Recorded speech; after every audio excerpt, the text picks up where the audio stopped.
Près de 6 ans après le décès de Jean-Luc Delarue, l'un de ses collègues publie la semaine prochaine un ouvrage sur les heures sombres de sa vie. La mère du présentateur de Ça se discute prend la parole pour critiquer l'ouvrage et remettre en question sa raison de paraître.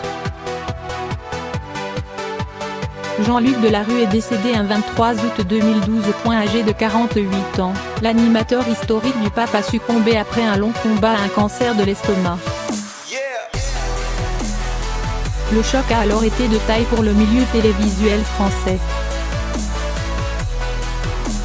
Près de 6 ans après le drame, le souvenir de l'animateur de Ça se discute est aujourd'hui encore présent dans la mémoire des téléspectateurs.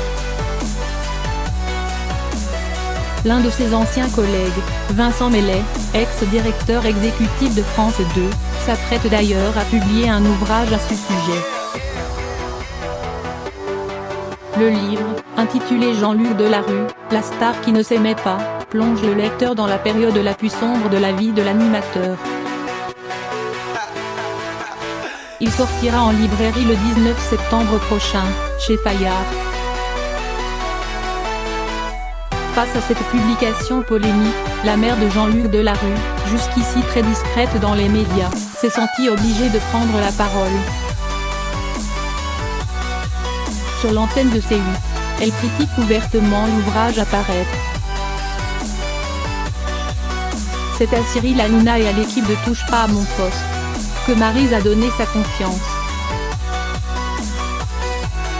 Forcément touchée par la parution d'un livre évoquant les combats intimes de son fils, elle explique à l'antenne que publier ce type de livre équivaut à agresser la vie privée d'un homme et de sa famille.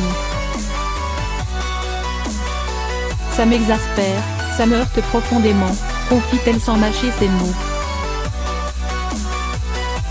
La mère de Jean-Luc Delarue peine en effet à comprendre l'utilité d'un pareil ouvrage.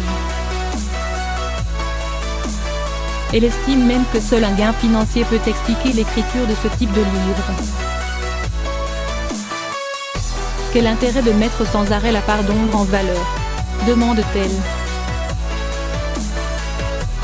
À quoi ça sert ? À faire vendre ? C'est complètement contraire à l'idée que mon fils nous a donnée de la réalité humaine. On parle d'un homme qui était sous coke et sous alcool dans les 5 dernières années de sa vie.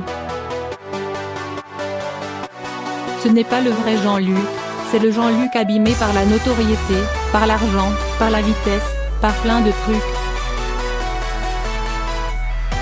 Profondément blessée par ce portrait qu'elle estime biaisé, la mère de famille parvient cependant à conserver son calme. Pas question pour elle de monter au créneau sur toutes les radios et télévisions.